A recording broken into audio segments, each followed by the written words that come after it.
Bonjour ou bonsoir à tous. Aujourd'hui, nous allons parler famille. C'est une thématique évidemment qui tient à cœur aux conservateurs. Et pourtant, depuis quelques décennies, alors que l'institution paraissait immuable, intemporelle, c'est sur le ton de la désolation qu'on en parle. Parce que, évidemment, cette institution est en faillite. Désolation qui se caractérise évidemment par la compréhension des idéologies déconstructivistes qui ont poussé à la désacralisation, notamment du mariage. Évidemment, elle est justifiée, on voit l'explosion du taux de divorce, on voit l'accès au mariage par les personnes de même sexe, la légalisation de la PMA et sûrement un jour, hélas, la légalisation de la GPA. Pense-t-on réellement que quelques idéologues un peu chevronnés dans les universités peuvent détruire une institution millénaire? Pense-t-on réellement qu'il suffit de se battre sur le plan intellectuel pour amener un changement anthropologique majeur si facilement? Eh bien, si on prend des exemples historiques, la Révolution française évidemment, on s'aperçoit très facilement que, bien sûr, les Lumières précèdent à la destruction de la société d'ordre, mais ce n'est pas seulement ça, c'est surtout que ces institutions étaient déjà en faillite. Elles avaient, d'une part, perdu de vue ce qui leur accordait leur légitimité, c'est-à-dire le fait de protéger son fief, avec l'institution de la société de cour notamment. Là-dessus, on peut lire Taine, ou alors on peut, pour prendre un exemple plus contemporain, se référer au film de Patrice Lecomte, Ridicule. C'est simultanément l'impossibilité de se raccrocher au temps présent, de répondre aux enjeux contemporains, et la perte de repères vis-à-vis de ce qui fondait leur légitimité, qui fait péricliter des institutions qui étaient très anciennes. Alors le combat pour le mariage, et pour les institutions familiales de manière générale, notre camp le mène depuis très longtemps. Déjà, le vicomte de Bonald se battait pour l'interdiction du divorce en 1816. Mais ce que nous allons voir aujourd'hui, c'est que le mariage a surtout été vidé de sa substance. Et ça, nous le verrons avec François Mauriac. Alors, quelques mots sur l'auteur, évidemment. François Mauriac est découvert par Barrès au début du XXe siècle. D'abord, un auteur sulfureux dans les années 1920 et 1930, puisque ses romans noirs font frémir la bourgeoisie. Il dénonce leur hypocrisie, leur goût démesuré pour l'argent et surtout leur faux-semblants. Pourtant, Mauriac est classifié à droite, surtout au sortir de la Seconde Guerre mondiale. Mauriac, c'est une voix qui a été abîmée par la vie, mais surtout une voix écoutée, qui fait place à un silence respectueux lorsqu'elle est entendue. Une voix dont on vient de demander les conseils, mais aussi la grâce, comme ce fut le cas pour Maurras ou Brasillac, avec plus ou moins de succès. Mauriac, tout le monde connaît son nom lorsqu'il meurt en 1970. Et pourtant, aujourd'hui, les jeunes générations l'oublient. C'est à peine si on étudie, parfois, Thérèse d'Esquerroux au lycée. Aujourd'hui, nous allons nous intéresser particulièrement au Sagouin, un petit ouvrage tardif des années 50, peu de temps après son prix Nobel de littérature, et qui pourtant est sûrement la quintessence des thèmes mauriaciens, l'atavisme, l'asphyxie des époux par le mariage, l'impossible conciliation entre les intérêts de la bourgeoisie fraîche et de la noblesse désargentée. Le Sagouin, c'est l'histoire du petit Guillaume, qui est tout aussi spectateur que nous le sommes de l'histoire. Parce que comme il le dit lui-même, des dieux se battent au-dessus de sa tête. Ces dieux, ce sont Paul, sa mère, la descendante d'une famille bourgeoise, dont l'oncle est un ancien maire de Bordeaux, et la baronne de Cernès, sa grand-mère. Elles s'écharpent toutes deux sur l'éducation qu'il faut donner au petit garçon. Guillaume a 12 ans, et son père est complètement absent, passif. Enfin, il est toujours dans la pièce, mais il ne dit jamais un mot. Il s'appelle Galéas, et en réalité, lui aussi, subit les fortes personnalités que sont sa mère et son épouse. Alors, pourquoi Paul a rejoint cette famille, qu'elle déteste pourtant, elle déteste son fils? Eh bien, c'est le goût de l'interdit, du mystère. Lorsqu'elle jouait petite, elle ne parvenait pas à s'intégrer auprès des enfants nobles, et donc elle a voulu braver cet interdit, mais elle s'est rendue compte que s'il est difficile d'entrer dans ce petit milieu, il est impossible de s'y échapper. Alors c'est le goût amer, toujours, qu'elle éduque son fils, en qui elle voit seulement le reflet de ce père qu'elle méprise. Galéas est un homme un peu bête, sans aucun charme. Elle ne parvient pas à comprendre comment elle a pu commettre cette erreur. Ce sont les faux-semblants qui animent cette famille. L'amour est fin, et c'est surtout l'histoire d'une présentation au petit village, une présentation correcte, qui les pousse à maintenir un semblant de cohésion. Paul a très vite subi le qu'en dira-t-on. Et ça, n'importe qui ayant vécu dans un petit village peut savoir à quel point les rumeurs vont vite dans ces petites communes. En réalité, elle cherchait un partenaire de solitude qu'elle a trouvé dans le curé. Et alors qu'ils se contaient chacun leurs histoires, eh bien, ils furent surpris, alors qu'ils n'étaient en aucun cas compromis, Mais la rumeur a évidemment enflé l'affaire et le curé a été obligé d'être déplacé. Puis les résidents du château sont éloignés de la vie communale. Mais revenons au petit Guillaume. Le petit Guillaume ne se sent pas aimé.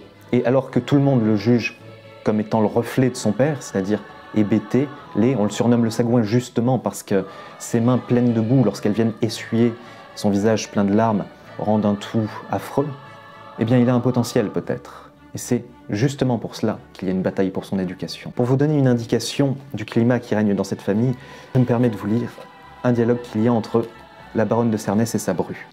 « Oh ma fille, quoi que vous ayez fait ou que vous fassiez encore, ne croyez surtout pas que je me sente engagé le moins du monde, soit dit sans vous offenser, on ne saurait être moins que vous l'êtes incorporé à la famille. » Elle gardait le ton de la bonne compagnie, un sourire retroussant sa longue lèvre supérieure, découvrait de belles dents trop intactes.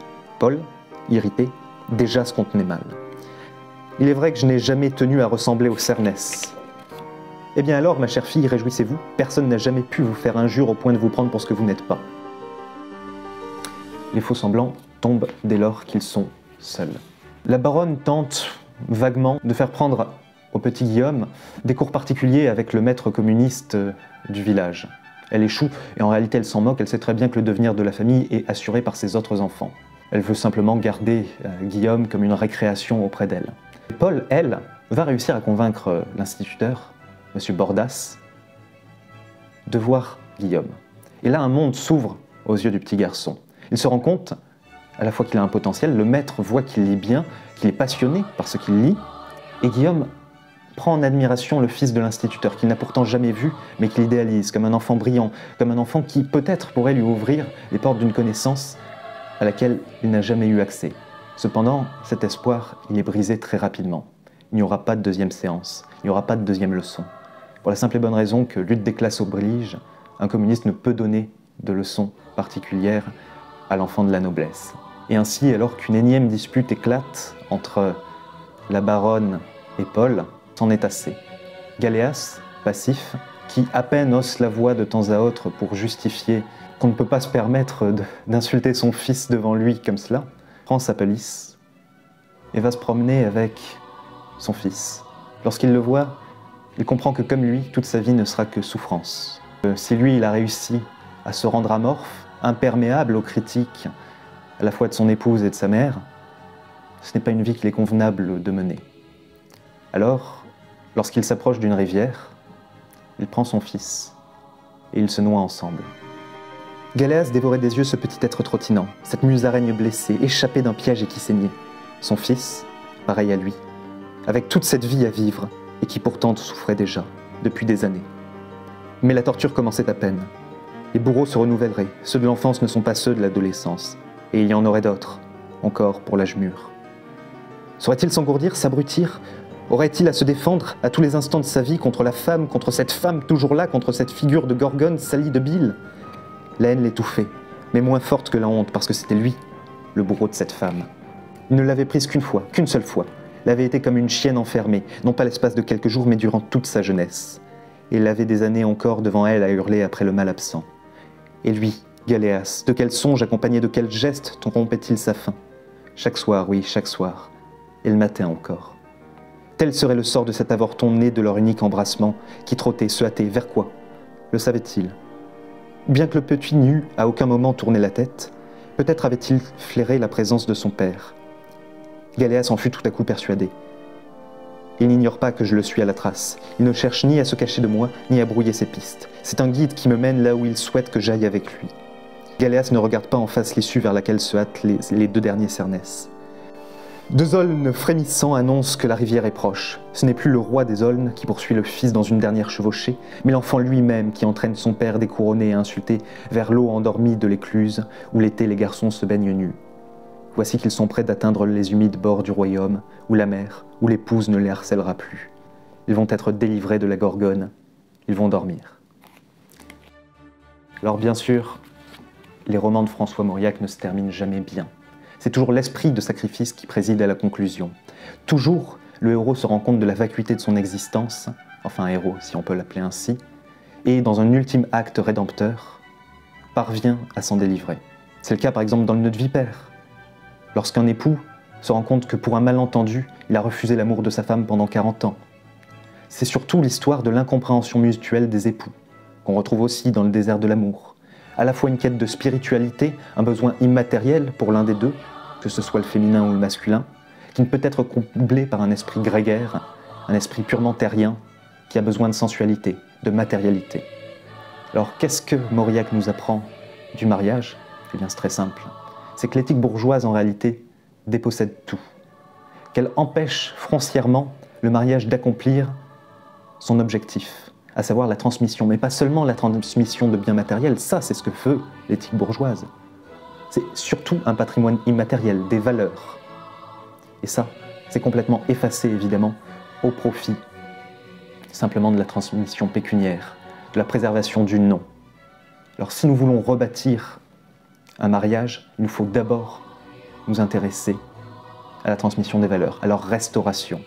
Mais ça, nous le verrons dans une prochaine vidéo avec l'examen du sentiment amoureux par l'œuvre de Stendhal, De l'amour. Je vous remercie.